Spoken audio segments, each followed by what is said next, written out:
परम शांति। आज मैं बताऊंगा कि पितृदोष किसको लगता है। पितृदोष क्या है, पितृदोष किसे लगता है और कैसे उसका निवारण होता है। पितृदोष के निवारण के लिए जो भक्ति मार्ग में होते हैं वो कहीं ना कहीं, जैसे गुजरात में नर्मदा नदी है उसके किनारे जाकर उसको मुक्ति कराते हैं, पितृदोष की मुक्ति कराते हैं।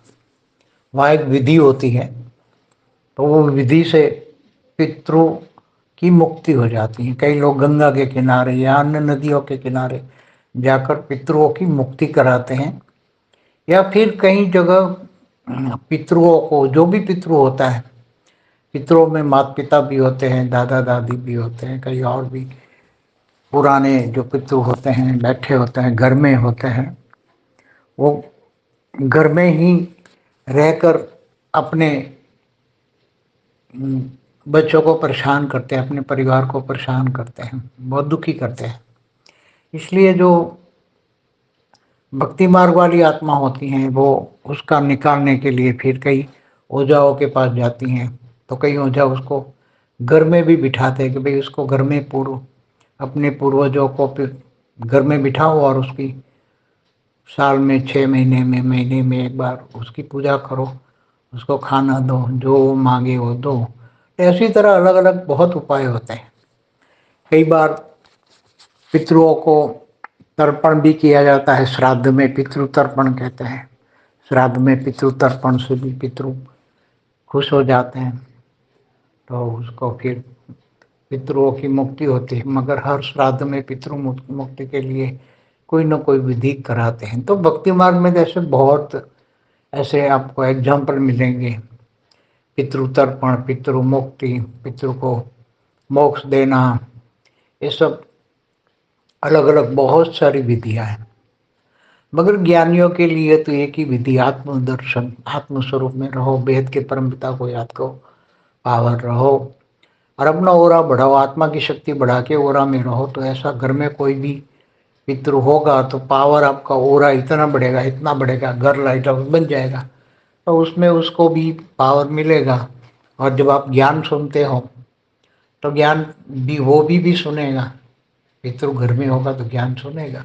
अगर उसकी आत्मा की कैपेसिटी है तो ज्ञान सुन के ज्ञान को भी धारण करेगा और पावर भी परम शांति के वाइब्रेशन लेगा और वो भी परम शांत हो जाएगा। और उसके बिना तो कोई किनारा नहीं है ना, क्योंकि परम शांति के वाइब्रेशन से ही आत्मा को परम शांति मिलती है।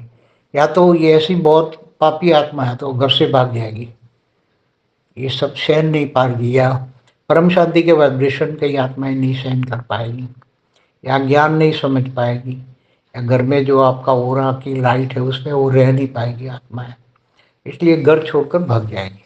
और कभी कोई भी आत्मा, बेहद की आत्माओं को जिनका आत्मस्वरूप का थोड़ा अनुभव है, ज्ञान है, तो उनको कोई भी आत्मा तंग नहीं कर सकती। ऐसी हल्की क्वालिटी की आत्मा है तो आपकी ओरा में आएगी मुक्ति के लिए, और आपके ओरा में आते ही मुक्त हो जाएगी। आपका ओरा इतना पावरफुल होगा कि ऐसी आत्मा है तो आपके ओरे में खुद ही चली आएगी मुक्त होने के लिए, मोक्ष पाएंगे, बोले हम मुक्त हो जाएंगे।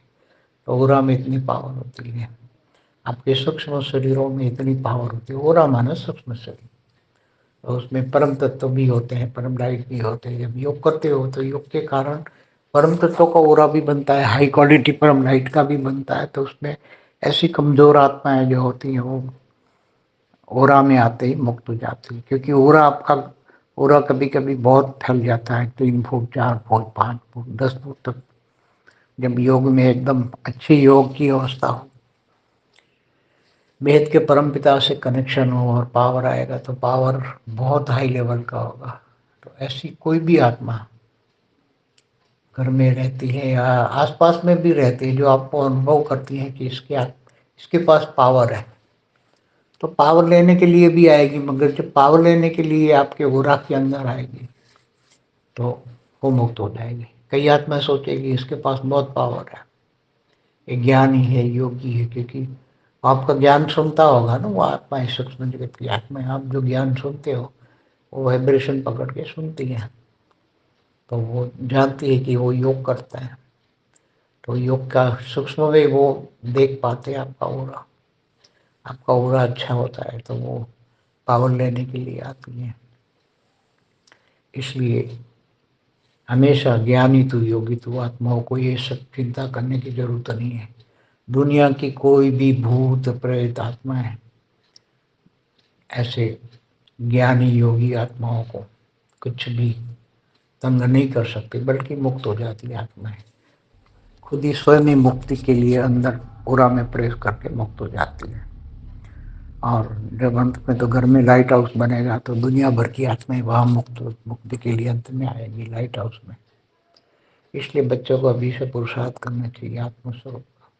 बाकी भक्ति मार्ग में तो ऐसे मोक्ष पाने के लिए या मुक्ति देने के लिए अलग अलग नदी के घाटों पर जाती हैं, बड़े बड़े तांत्रिकों के पास जाती हैं, ऐसी आत्माओं को ले जाते हैं, अलग अलग विधियां कराते हैं लोग और फिर उसको मुक्ति देते हैं। मगर वास्तव में वो आत्माएं जाती नहीं है। वो कहते वो आत्माएं वहां जाती नहीं। चलो हमारे गुजरात में नर्मदा के किनारे वहां उसकी मुक्ति के लिए मोक्ष कराने के लिए विधि कराते हैं, नर्मदा नदी के किनारे।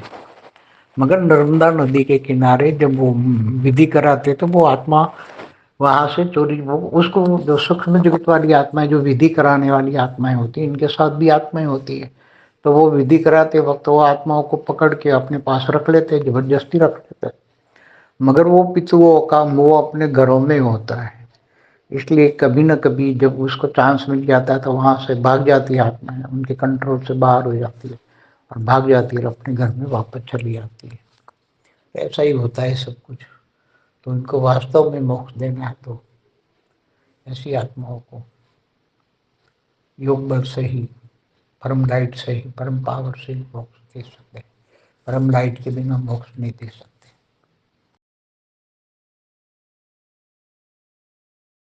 बेहद की परम शांति सोचो, बोलो परम शांति। Join us daily for our morning live meditation, Monday to Saturday, 5:30 to 6:30 a.m.